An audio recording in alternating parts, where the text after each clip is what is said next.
Hello friends, welcome to A to Z study. कैसे हो आप सभी? आई होप कि आप लोग बहुत ज़्यादा अच्छे होंगे। तो गाइस देखिए, पिछले वीडियो में हमने क्या क्या देखा, हिस्ट्री का देखा था ना, जीके सीरीज जो हमारा चल रहा था। तो ये जीके सीरीज 5 तक मैंने कराया था आपको, और ये जीके सीरीज जो आपका है 6 है, जो कि navy, MR, SSR, double A और प्लेसमेंट ग्रुप वाई का जो रगा का एग्जाम होगा उन सब के लिए बहुत ज़्यादा इंपॉर्टेंट है। ठीक है, तो इस वाले जो जितने भी मैं पॉलिटिक्स के क्वेश्चन दे रहा हूँ उन सभी को अच्छे से याद करना आप लोग। तो और रही बात कि जीके में आप लोग थोड़ा सा उब गए थे, बोर हो गए थे पढ़ते पढ़ते, जैसे कि हिस्ट्री में, तो मैंने सोचा चलो भाई पॉलिटिक्स स्टार्ट कर देते हैं अब।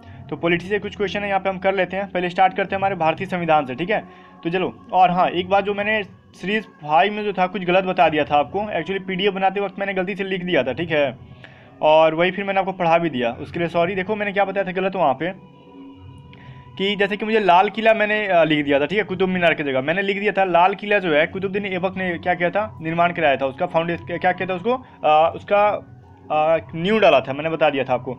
बल्कि वो लाल किला नहीं होगा, वहाँ पे क्या होगा, कुतुब मीनार होगा। ठीक है, कुतुबुद्दीन ऐबक ने कुतुब मीनार का नींव डाला था, जिसे इल्तुतमिश ने पूरा किया था, लाल किला नहीं। एक्चुअली मेरे दिमाग में लाल किला चल रहा था, वही मैंने लिख दिया था। ठीक है, तो चलो ये बात समझ में आ गया आपको।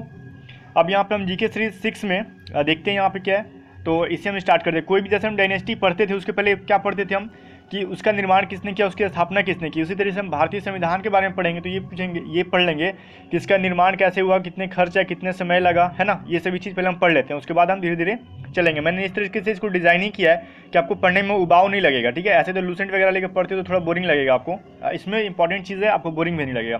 तो उससे पहले वीडियो को लाइक जरूर करना, क्योंकि आपके लिए बहुत ज़्यादा बेनिफिशियल होने वाला है। चैनल को सब्सक्राइब भी जरूर करना। ठीक है, तो देखो सबसे पहले अगर पढ़ते हैं भारतीय संविधान, इंडियन कॉन्स्टिट्यूशन का अगर निर्माण कब हुआ था। ठीक है, ये हुआ था 26 नवंबर 1949, ये वाला डेट। और देखो इसका लागू कब हुआ था, 26 जनवरी 1950, ये वाला डेट।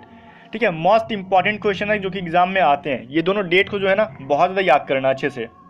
तो देखो ये क्या हुआ, निर्माण अलग चीज़ है और लागू होना अलग चीज़ है। ये निर्माण होकर तब तक रखा हुआ था संविधान, और लागू हुआ था कब, 26 जनवरी 1950। ठीक है, कुछ ज़्यादा दिन का डिफरेंस नहीं है। ये दोनों डेट को जरा आप लोग अच्छे से याद कर लो। चलो, अब ये कुल कितनी खर्च हुई थी ये उतनी इंपॉर्टेंट नहीं है आपके लिए, 63,96,729। फिर भी मैंने दे दिया कि बेसिक नॉलेज आपको होना चाहिए अपने संविधान के बारे में। अब देखो ये क्वेश्चन बहुत ज़्यादा ये भी आया गया एग्जाम में, बहुत बार पूछा गया, कुल समय कितना लगा संविधान निर्माण में। ठीक है, तो 2 वर्ष 11 महीना और 18 दिन। ये बेसिक सा क्वेश्चन है जो कि एयरफोर्स वाले पूछ लिया करते हैं। ठीक है, तो 2 वर्ष 11 महीना और 18 दिन, क्योंकि इसी में अदर क्या होता है ना, अधिकांश बच्चे कंफ्यूज हो जाते हैं, 18 महीना 11 दिन कर देते हैं। तो ये ध्यान रखना कि 11 महीना और 18 दिन है। ठीक है, अब देखो नेक्स्ट देखते कि निर्वाचनी सभा कि संविधान निर्माण आखिर हुआ कैसे। तो ये बात है यहाँ पर भारत के लिए संविधान सभा की रचना के लिए संविधान सभा का विचार सर्वप्रथम किसने दिया था, स्वराज पार्टी ने दिया था 1924 में। देखो 1924 में ही स्वराज पार्टी ने कह दिया था कि भारत के लिए एक अलग से संविधान होना चाहिए। ठीक है, लेकिन उसके बातें को उतना वैल्यू दिया नहीं गया। उसके बाद फिर क्या हुआ, देखो भारतीय संविधान सभा का निर्माण एक संविधान सभा के द्वारा किया गया, जिसका गठन 1946 में हुआ। तो फिर संविधान सभा बना कब, देखो संविधान जो भारतीय संविधान था वो पूछता है एग्जाम में कि किस सभा के द्वारा बना, तो ये संविधान सभा के द्वारा बना। ये इस बात को याद रखना, किसके द्वारा, संविधान सभा। तो संविधान सभा का गठन कब हुआ, तो 1946 में। अब बात करें तो संविधान सभा कैसे बनाया गया है ना, चलो भाई ये तो ठीक है कि भारतीय संविधान जो है संविधान सभा के द्वारा बना। ठीक है, उसके सदस्य मिलकर, संविधान सभा के सदस्य मिलकर क्या किए, भारतीय संविधान का निर्माण किए। लेकिन संविधान सभा का गठन आखिर किया किसके द्वारा गया, ये भी तो आता है। तो चलो वो भी चीज़ इंपॉर्टेंट है एग्जाम के लिए। तो संविधान सभा गठन जो है कैबिनेट मिशन की सिफारिश पे हुआ था। तो ये कैबिनेट मिशन जो है मोस्ट इंपॉर्टेंट है, और इसके बारे में हम थोड़ा सा डीपली पढ़ लेंगे, हल्का सा पढ़ लेंगे, जो कि बहुत ज़्यादा इंपॉर्टेंट है। ठीक है, संविधान सभा गठन जो है कैबिनेट मिशन की सिफारिश पे हुआ था। तो इन सब बातों को भी जरा याद रखना। मैं पीडीएफ दे दूंगा आपको टेलीग्राम चैनल पे, तो इसके लिए आप क्या करना, टेलीग्राम चैनल को ज्वाइन कर लेना। ठीक है, डिस्क्रिप्शन में लिंक दिया हुआ है आपका। अब देखो कैबिनेट मिशन, ये मैंने बोला कि 1946 में इसका गठन हुआ था। ठीक है, लेकिन ये बात करें कि ये है क्या, देखो ये कैबिनेट मिशन क्या है क्या नहीं है, इसके द्वारा क्या हुआ था, संविधान सभा गठन हुआ था। अब इसके सदस्य पूछे जाते हैं एग्जाम में। ठीक है, ये आपके लिए इंपॉर्टेंट है कि सदस्य, और सदस्य में तीनों के बारे में नहीं पूछा जाएगा, बस इसका अध्यक्ष पूछा जाता है कि इसका अध्यक्ष कौन था, तो पैथिक लॉरेंस। ठीक है, अब बाकी यूपीए जिसको एनडीए के एग्जाम देना वो याद कर लेना कि इसके सदस्य तीनों कौन थे, स्टेफोर्ड क्रिप्स थे और एवी अलेक्जेंडर थे। ठीक है, इनके साथ में तीनों ये सदस्य थे, और मेन जो अध्यक्ष था पैथिक लॉरेंस। एयरफोर्स नेवी के लिए बस अध्यक्ष काफ़ी है, याद करना। ठीक है, ये कम चांसेस है पूछने का, फिर भी अगर आया तो अध्यक्ष पूछेगा। बाकी एनडीए वाले जो है थोड़ा डीपली याद करना आप लोग, एनडीए वाले को ले लेता है अच्छा से एग्जाम में। ठीक है, यूपीएससी कंडक्ट करता है तो थोड़ा डीपली पूछ लेता है। अब देखो इंपॉर्टेंट एक्ट्स, ठीक है, जिनसे प्रश्न पूछे जाते हैं, मैंने यहाँ पे अलग अलग करके लिखा हुआ है। ऐसे तो लूसेंट वगैरह पढ़ते हो तो पहले क्या एक्ट ही दे दिया गया इतना सारा कि आप पढ़ते पढ़ते उसको समझ में आता नहीं है, ठीक है। देखो फिर भी कुछ इंपॉर्टेंट एक्ट है वो हम यहाँ पे बात कर लेते हैं कि इंपॉर्टेंट एक्ट कौन कौन से। तो सभी मैं यहाँ पर नहीं पढ़ाऊंगा, जो एग्जाम में आने लायक है वही पढ़ा रहा हूँ। देखो 1773 का रेगुलेटिंग एक्ट, इसमें बहुत कुछ काम हुए थे, लेकिन मोस्ट इंपॉर्टेंट काम जो हुआ था वो देखेंगे जो कि एग्जाम में पूछे जाते हैं।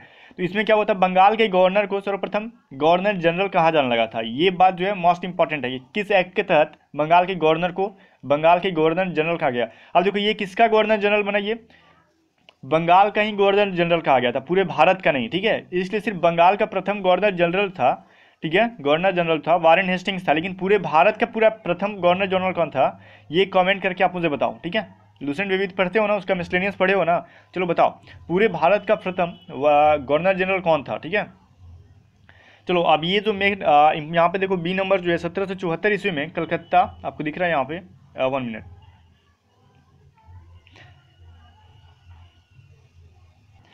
हाँ तो यहाँ पे अब देखो अब ये इंपॉर्टेंट क्वेश्चन यहाँ पे 1774 ईस्वी में कलकत्ता में सुप्रीम कोर्ट की स्थापना हुई थी। ये पूछ लिया जाता है कि कलकत्ता में जो सुप्रीम कोर्ट की स्थापना हुई थी किस एक्ट के तहत हुई थी, 1773 के रेगुलेटिंग एक्ट के तहत हुई थी, ठीक है। और कब हुई थी, तो 1774 ईस्वी में हुई थी। ये 1773 मत कर देना आप लोग, ये एक्ट था 1773 का रेगुलेटिंग एक्ट, लेकिन ये स्थापना का ईस्वी जो है 1774 है, ठीक है। और इसका मुख्य न्यायाधीश पूछ लिया जाता है सर इलियास इम्पे, ठीक है, ये बात को याद रखना, सर इलियास इम्पे थे। और इसके जो अन्य न्यायाधीश थे वो चैम्बर्स, लिमिस्टर और कुछ हाइड करके तीनों का जो टाइटल है, ये तीनों नाम था, इनको जरा आप लोग देख लेना अच्छे से, जिनको भी इंडिया के एग्जाम देना है।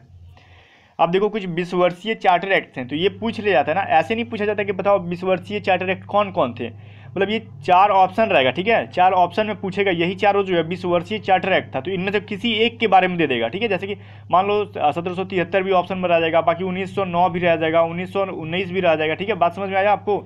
और इसमें एक 1793 दे देगा, या फिर इनमें से चारों में इसको एक दे देगा, पूछ देगा कि बताओ कि 20 वर्षीय चार्टर एक्ट कौन था, या फिर 20 वर्षीय जो था चार्टर अधिनियम कौन था।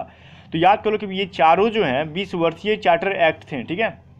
तो ये कौन से 1793, फिर 1813 प्रथम, देखो पहला याद कर लो, पहला याद हो गया ना। अब बस ये याद करो कि 4 जो थे 20 वर्षीय चार्टर एक्ट थे, तो इसमें 20-20 जोड़ते चल जाना आप लोग। 1793 में 20 जोड़ के आपको जोड़ोगे तो 1813 आएगा, फिर 1813 में 20 जोड़ने पर 1833 आएगा, उसमें 20 जोड़ो तो 1853 आएगा। इस तरीके से अगर पहला अगर याद हो गया या फिर लास्ट वाला याद हो गया, तो लास्ट वाले में 20-20 माइनस कर दो। अब पहला याद है तो उसमें 20-20 प्लस कर दो 4 बार, ठीक है, 3 बार 20 प्लस कर दोगे तो ये तीनों मिल जाएगा आपको। पहला तो आपको याद ही रहेगा, है ना। चलो ये बात होगी कि 20 वर्षीय चार्टर एक्ट आपको याद हो गया, यहाँ पे ये इंपॉर्टेंट क्वेश्चन है। फिर देखो आगे अधिनियम में कौन सा एक्ट कौन सा है, 1909 का यहाँ पे जो है भारत परिषद अधिनियम, ये भी इंपॉर्टेंट है। इसको क्या इंपॉर्टेंट क्या एग्जाम में पूछता है कि किस अधिनियम को मार्ले मिंटो सुधार अधिनियम के नाम से जाना जाता है, ठीक है। मार्ले मिंटो दोनों अलग अलग व्यक्ति थे, इस बात को ध्यान देना कि मार्ले मिंटो जो है सुधार किस अधिनियम को कहा जाता है, तो ये 1909 के भारत परिषद अधिनियम में कहा जाता है। और एक बात मैंने यहाँ पे लिखा नहीं है, फिर मैं बताता हूँ। देखो इसी अधिनियम में क्या हुआ था ना कि मुस्लिम और हिंदू को दोनों के लिए अलग अलग क्या करने का कोशिश किया गया था यहाँ पे, मतलब इस्लाम धर्म के लिए और हिंदू के लिए क्या किया था, अलग अलग जो है चुनाव परिषद का गठन कर दिया था अंग्रेजों ने इसी अधिनियम के तहत 1909 के तहत, ठीक है। चलो अब देखो 1919 ये जो है ईस्वी का भारत शासन अधिनियम, ठीक है, ये भी इंपॉर्टेंट है। इसमें क्या इंपॉर्टेंट है, बस ये कि मॉन्टेग्यू चेम्सफोर्ड सुधार के नाम से किसे जाना जाता है। भैया आपसे इससे ज़्यादा कुछ नहीं पूछेगा 1919 में, फालतू की लूसेंट मत पढ़ना आप लोग, एयरफोर्स नेवी का जिसने एग्जाम देना है, बस ये जो है आपका अधिनियम जितना मैं दे रहा हूँ उससे एक्स्ट्रा नहीं पूछेगा, मैं तो गारंटी लेता हूँ। मॉन्टेग्यू चेम्सफोर्ड सुधार किसे कहते हैं, तो 1919। ये सभी चीज़ों में जो बता रहा हूँ उन पर जरा क्या करो कि ध्यान से याद कर लो, ठीक है। अब देखो 1935 का भारत शासन अधिनियम, ये जो मोस्ट इंपॉर्टेंट क्वेश्चन है कि देखो इससे आप लोग कोई भी बच्चा जो है आप एयरफोर्स का एग्जाम दो, नेवी या फिर एनडीए, थोड़ा सा लूसेंट से 1935 का भारत शासन अधिनियम पढ़ लेना। मैंने पूरा लिखा नहीं है, ठीक है, क्योंकि जो बहुत ज़्यादा इंपॉर्टेंट है, क्योंकि इससे क्वेश्चन ज़्यादातर पूछ रहा था, क्योंकि 75% जो है ना इसका भाग जो है संविधान में इस्तेमाल किया गया, समझ लो ना, 1/3 भाग लगभग जो है संविधान में इस अधिनियम का यूज कर दिया गया है। तो 1935 वाला अगर आप लोग लूसेंट का बुक होगा या फिर आपके पास कोई भी 10th का पॉलिटिक्स का बुक होगा तो उसे पढ़ लेना, ठीक है। पॉलिटी के बुक से जरा आप लोग को पढ़ लेने का काम होगा यहाँ पे। तो आज की वीडियो में गाइस हम इतना ही पढ़ लेते हैं, और नेक्स्ट वीडियो जो पार्ट 2 आएगा उसमें फिर हम पॉलिटी का सेकंड पार्ट पढ़ लेंगे, और चेंज कर करके अल्टरनेट कर करके हम पढ़ते रहेंगे, आपको भी बोरिंग ना लगे, ठीक है, और मन भी लगेगा, एग्जाम आने तक थोड़ा सा बेसिक नॉलेज आपको ज़्यादा हो जाएगा।